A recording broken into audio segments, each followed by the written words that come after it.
जी, इस क्लास के अंदर इंशाल्लाह हम एक वेबसाइट बनाएंगे बूटस्ट्रैप की मदद से, और फिर देखेंगे कि इसके अंदर हमने क्या क्या यूज़ किया है और हम कौन कौन सी क्लासेस इसके अंदर यूज़ करते हैं।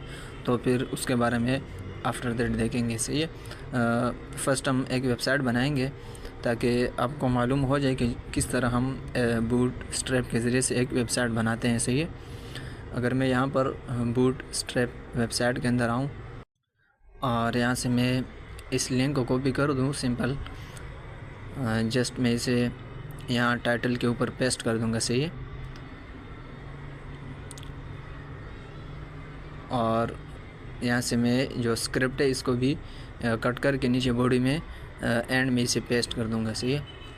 अब हम एक H1 का टैग बनाते हैं और उसके अंदर एग्जाम्पल के तौर पर कुछ लिखते हैं ताकि हम देखें कि कोड चल रहा है या नहीं। और यहाँ से मैं गो रन कर दूँगा। सही है। तो आप देख सकते हैं कि कोड चल रहा है।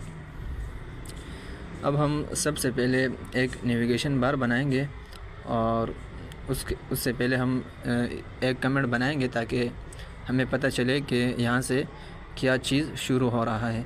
सही है। अब मैं यहाँ पर अगर बूटस्ट्रैप के अंदर आऊँ और नेव बार सर्च करूँ तो ये एक नेविगेशन बार आ चुका है। मैं इस कोड को सिंपल यहाँ से कॉपी करके और अपने HTML के अंदर पेस्ट कर दूँगा। और अगर मैं अब आउटपुट देखूँ तो मेरे पास एक नेव बार बनकर आ चुका है। सही है। ये कैसे बना है तो इसके बारे में इंशाल्लाह हम लास्ट में देखेंगे, बट सबसे पहले हम एक वेबसाइट क्रिएट करेंगे ताकि हमें मालूम हो जाए कि इसके अंदर क्या क्या यूज़ होता है। सही है। ये एक नेव बार बन चुका है। अब अगर मैं यहाँ पर एक सेक्शन का टैग बनाऊँ और फिर नेव बार को उसके अंदर रखूँ तो मैं इस तरह कर सकता हूँ। सही है। और यहाँ से मैं नेव बार को सिंपल कॉपी करके और इसके अंदर पेस्ट कर देता हूँ। सही है। अब हम एक दूसरा सेक्शन बनाएंगे। सही है। जिसके अंदर हम कुछ कार्ड बनाएंगे और उसके सामने कुछ टेक्स्ट लिखेंगे। सही है। ये अब मैंने एक कंटेनर का क्लास दिया है तो आप देख सकते हैं कि साइडों से जो है स्पेस आ चुकी है, बट यहाँ से मैं फ़िलहाल के लिए सेक्शन को हटा देता हूँ। और अगर मैं इसके अंदर कंटेनर फ्लूइड दे दूँ तो आपको कुछ चेंजेस नज़र आ चुकी होगी। सही है। साइडों से थोड़ा सा चेंजेस आ चुकी है। मैं यहाँ नेव बार स्टार्ट लिख दूँगा ताकि मुझे पता चले कि यहाँ से नेविगेशन बार शुरू हुआ है। सही है। और आखिर में मैं नेव बार एंड लिख दूँगा। तो अब मुझे जो है मालूम हो रहा है कि यहाँ पर एक नेविगेशन बार जो है बना हुआ है और ये इस लाइन पर यानी 50 जो पॉइंट है हमारा, इस पर नेविगेशन बार ख़त्म हो चुका है। इस तरह अब हम नीचे एक सेक्शन बनाएंगे और उसके अंदर हम कुछ कार्ड्स बनाएंगे। सही है। 2-3 कार्ड बनाएंगे और कार्ड ऐसे होंगे कि साथ में टेक्स्ट होगा और उसके सामने एक इमेज होगी। सही है। अगर मैं यहाँ पर इस तरह एक कमेंट करूँ एक लाइन को और उसके अंदर मैं होम स्टार्ट लिख दूँ। सही है। ताकि मुझे पता चले कि यहाँ से हमारा होम स्टार्ट हो रहा है। सही है। इस तरह मैं होम एंड भी लिख सकता हूँ। और मैं नीचे फूटर का भी एक कमेंट बनाऊँगा जिसमें हम फूटर बनाएंगे। सही है। और वो भी मैं 2 लाइनों में कमेंट कर दूँगा, फूटर स्टार्ट और फूटर एंड। और इसके दरमियान में फिर हम जो है फूटर का जो कोड होगा वो करेंगे। सही है। आप हर चीज़ के लिए इस तरह अलग अलग कमेंट बना सकते हैं। सही है। अच्छा, हम नेविगेशन बार को हेडर के अंदर भी रख सकते हैं। सही है।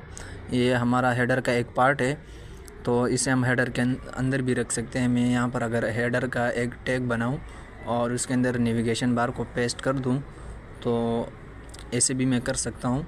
सही है। अब हम नीचे आएंगे और यहाँ पर 3 कार्ड्स बनाएंगे जिसके सामने कुछ टेक्स्ट होगी। बास कार्ड जो है राइट की तरफ होंगे और बास कार्ड लेफ़्ट की जानिब होंगे।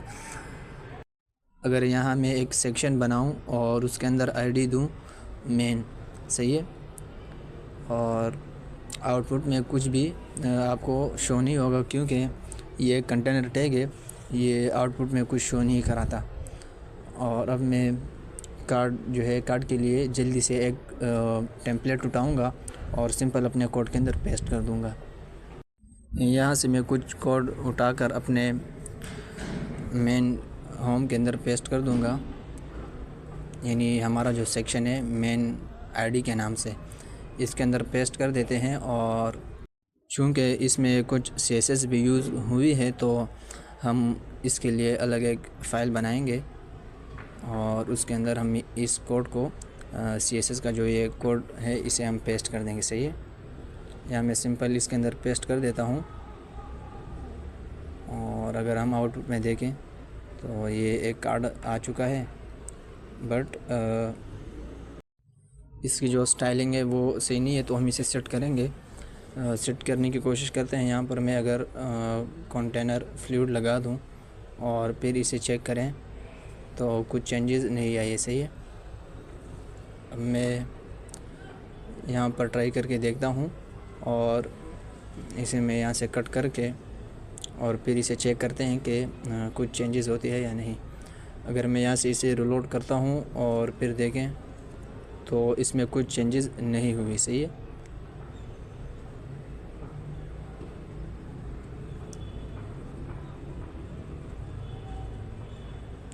अगर मैं इस कंटेनर फ्लूइड को हटाकर, तो अब आप देख सकते हैं कि मैंने फ्लूइड को हटाया और कंटेनर रखा, तो इसका जो साइडों का स्पेस है वो आ चुका है।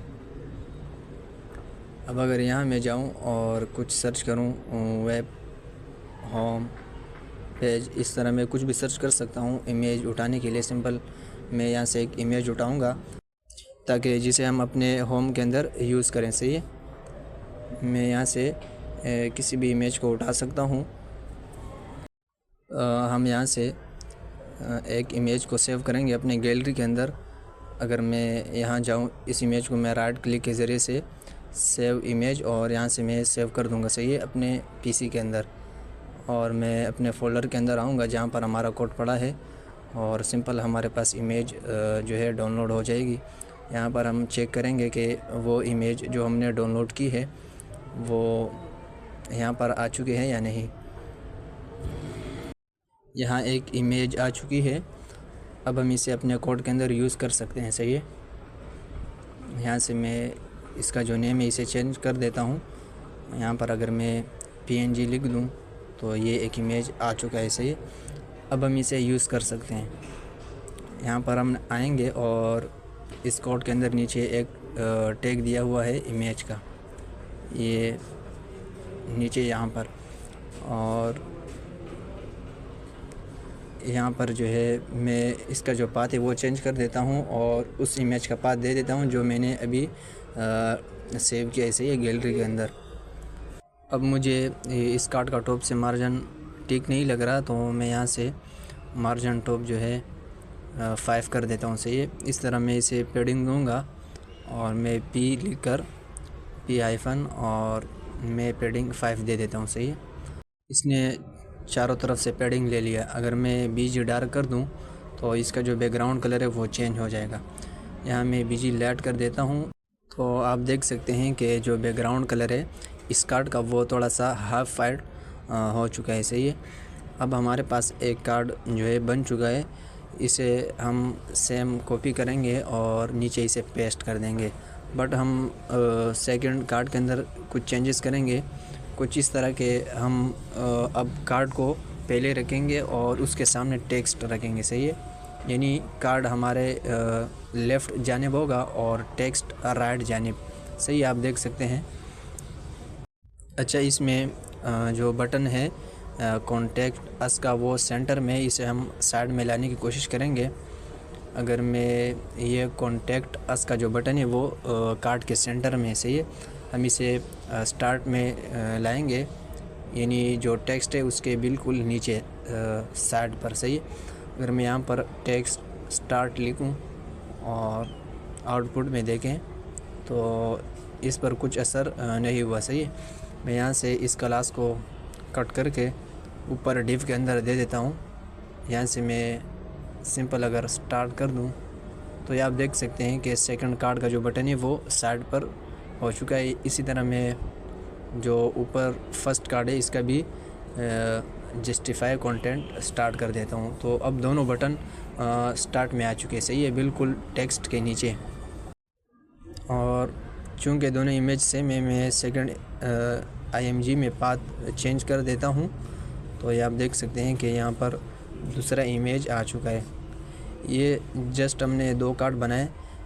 इंशाल्लाह नेक्स्ट क्लास के अंदर हम इसे और आगे लेके जाएंगे और देखेंगे कि इसके अंदर हम और क्या क्या बना सकते हैं और हम अपनी वेबसाइट को किस तरह रिस्पॉन्सिव बना सकते हैं सिर्फ बूट स्ट्रैप को यूज़ करते हुए। और बस औकात हमें थोड़ी सी CSS देनी होती है जब हम कोई अपने से एक क्लास बनाते हैं, सही है। ये नहीं मैं चाहता हूँ कि मैं एक कस्टम क्लास बनाऊँ, तो उसके लिए फिर हम CSS यूज़